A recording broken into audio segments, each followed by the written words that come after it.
संगत जी, प्यार से कहना धन निरंकार जी। तो ये जो आप सबका सत्संग के प्रति, निरंकार के प्रति, सेवा के प्रति, सुमिरन के प्रति ये जो अपना एक मन है, जो निरंकार में टिकाने वाली बात होती है, जो अपना असली रूप है हर एक का, उसकी पहचान करने तक की यात्रा ही नहीं है। सिर्फ एक बार जब ये रूबरू होकर इस प्रभु परमात्मा का ज्ञान, ब्रह्म ज्ञान द्वारा आज हमें जब मिल जाता है,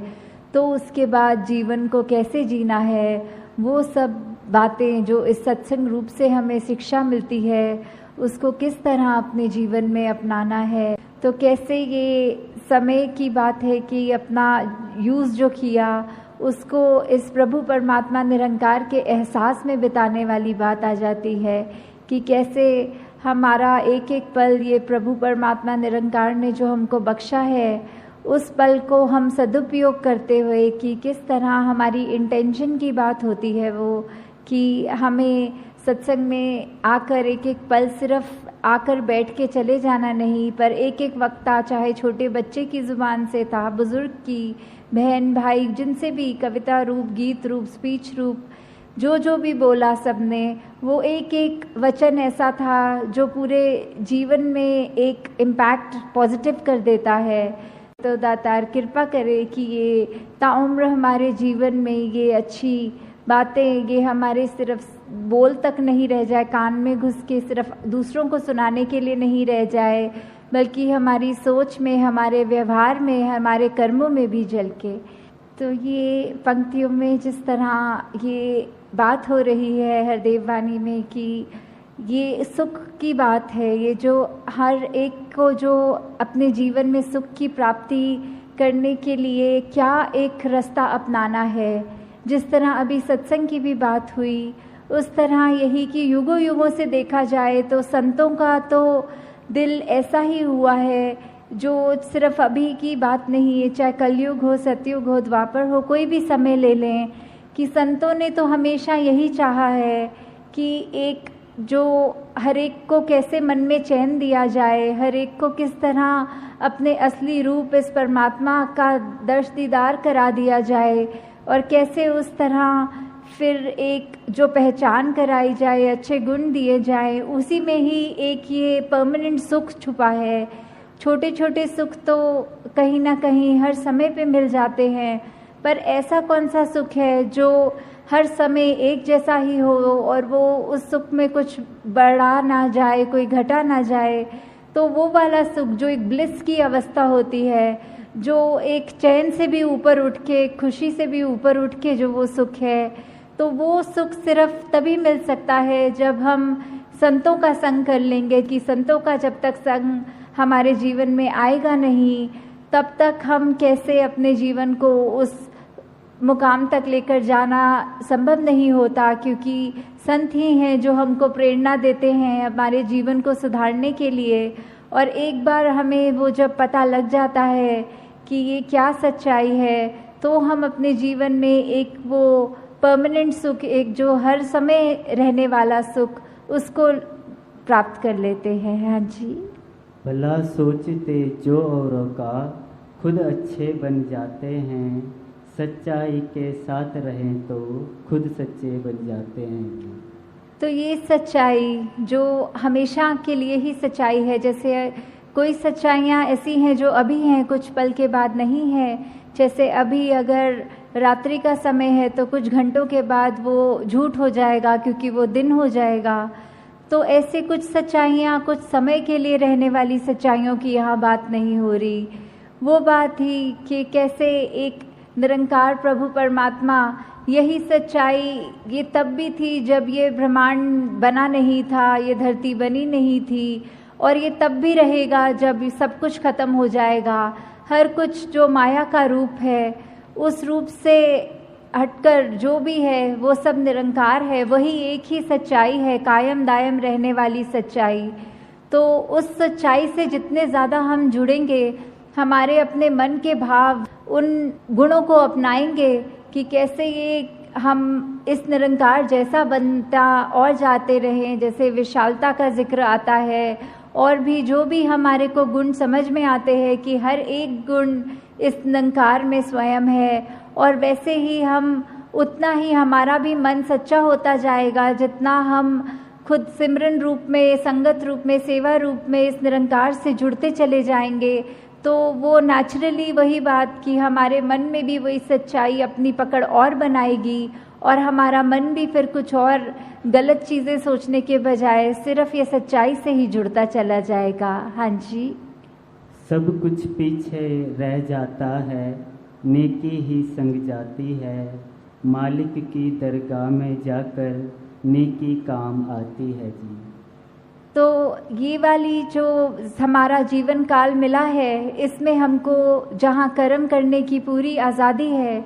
वहाँ ये जो नेकी की बात हो रही है, जो नेकी की शिक्षा दी जा रही है कि हमने अगर ये अब सच्चाई को जान भी लिया तो उसके बाद भी हमारा जीवन कैसे होना चाहिए, हमारे मन के भावों से ही ये बात शुरू होती है कि हम अगर अपने मन में ये सिखलाइयों को, जो एक ह्यूमन वैल्यूज़ होती हैं, ये एक दूसरे की हित रखना, एक दूसरे को खुशी देना, हर एक के जीवन में एक आराम देने वाली बात, जो भलाई की भावना लेके मन में अगर हम कोई भी कार्य करते हैं, वो इरादा, वो इंटेंशन, वो ही बहुत मायने रखता है। कि कर्म से पहले तो वो हमारी इंटेंशन की बात है कि कर्म तो फिर भी बाद में करेंगे, पहले तो उसको सोचना ही, वहीं से ये यात्रा शुरू है। तो ये नेकी करने की बात कि जितना हम जीवन में निरंकार से जुड़े रहेंगे उतने ही हमारे कर्म कुछ भी गलत हमसे नहीं करवाएंगे। हम खुद वो चेतन अवस्था में रह कर कि निरंकार हर समय है, प्रभु परमात्मा हर समय हमें देख रहा है, तो कुछ जानबूझकर तो गलती नहीं कर पाएंगे। और वही बात कि मन में सिर्फ अच्छाई जब रहेगी तो ये नेकी का रास्ता लेके हम ना कि सिर्फ अपना ही जीवन संवारेंगे पर औरों के लिए भी, उनके जीवन में भी हम और उनको भी खुशी दे सकेंगे। और यही नेकी है जो हमारे साथ सदैव हमारे जीवन काल में, जहाँ हमारे को एक अच्छा जीवन जीने की कला बख्शेगी। और वही बाद में भी जहाँ वो परमात्मा की दरगाह वाली बात है कि उस समय भी जब मृत्यु हो जाएगी तो भी हमारा ये जो जीवन में हमने कर्म किए हैं, वो चाहे हमारी एक बात तो वो भी हो जाती है कि कर्म को जहाँ बोला है कि बुरे कर्म तो एक अलग तरह की बेड़ी है और ये अच्छे कर्म चाहे सोने की बेड़ी है। तो जहाँ वो बात भी है कि कर्म हम अगर सोचें कि हम खुद कर रहे हैं तो उसको अगर अच्छा करें या बुरा करें तो वो एक बैगेज साथ लेके चलने वाली बात हो जाती है। पर जब हमने पहले ही प्रण में जहाँ ये तन मन धन को सरेंडर वाली बात, ये समर्पित कर दिया इस परमात्मा के आगे कि सब जो बख्शा है उसी का है, तो ये ख्याल भी और ये कर्म भी जो भी हमारी तो कोई औकात नहीं कि करें। तो जब उस भाव से हम रहेंगे और हमारे अच्छे कर्म हमसे होते जाएंगे तो फिर वही बात है, वही कर्म है जो आगे हमारे मृत्यु के समय भी हमारे साथ जो आगे जाएंगे। हाँ जी। कभी किसी का बुरा सोचना सबसे बुरी बुराई है, कहे हर देव भला कर सबका, इसमें तेरी भलाई है जी। तो ये सरबत के भले वाली बात कि हर एक में कोई फ़र्क ना करते हुए कि ये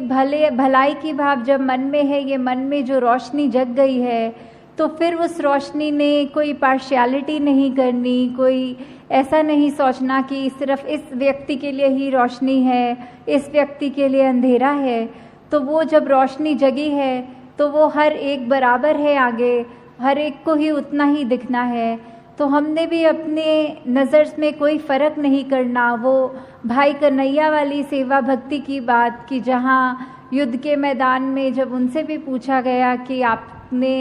ये सेवा रूप में पानी पिलाना है, तो उन्होंने कोई फ़र्क नहीं किया कि ये हमारी सेना है और ये दुश्मन की सेना है। उनको भी वही भाव लगा कि सभी अपने हैं। ये जो अपनापन, ये जो सभी अपने वाली भाव है, वो उस भाव से जो सेवा की गई उनकी भी, तो वही एक मूल बात है कि जब ये परमात्मा प्रभु ये ही एक है और हम उसके संतान, चाहे कितने भी भिन्न भिन्न दिखते हों, आदतें कितनी अलग हों, खान पीन, कोई पहनावा, कोई रहने की जगह, कोई देश, जितने भी अलग हम उस तरह दिख रहे हों, पर ये ज्योत तो एक ही है जो हमारे साथ है, जो हम जिसका अंश अपने आप को बोलते हैं, परमात्मा का अंश ये आत्मा, सब में वो ही एक बराबर आत्मा है। तो कोई उस तरह का फ़र्क ना जब करें और अपने आप पे ये सुधार हमेशा जारी रखें कि हम बस अपना एक जो सही मार्ग है उस पर ही चलते रहें, ठीक बातें करें, सही अपना उच्चारण रखें, तो वही बात हमारे जीवन में खुशबू भी जहाँ डालेगा वही हमको और निम्रता की ओर भी लेकर जाएगा। हमको अपने कर्मों के ऊपर वो अभिमान भी नहीं होगा और हमेशा वो सेवा भावना जहाँ सभी अपने हैं उस नज़रिए की तौफीक भी हमको हमारे साथ रहेगी। तो दासी सभी से यही एक कामना करते हुए कि निरंकार का जो पहचान हमें मिली है, हमको अपने कर्मों में ये एक एहसास हमेशा रखना है और साथ ही जहाँ अपने आप को तो ठीक मार्ग पे सेल्फ करेक्शन मोड पे रख के हर चीज़ को करना है, साथ ही कोशिश ये भी हो कि हम जितने भी और हमारे जानने वाले हैं हम उन तक भी ये सच्चाई की आवाज़ पहुँचाएँ कि जिस तरह हमको ये तौफीक मिली है, दातार कृपा करे हर एक के घर में एक ये ज्ञान उजारा होकर उनको भी ये रोशनी मिले। साथ संगत जी, धन्यवाद।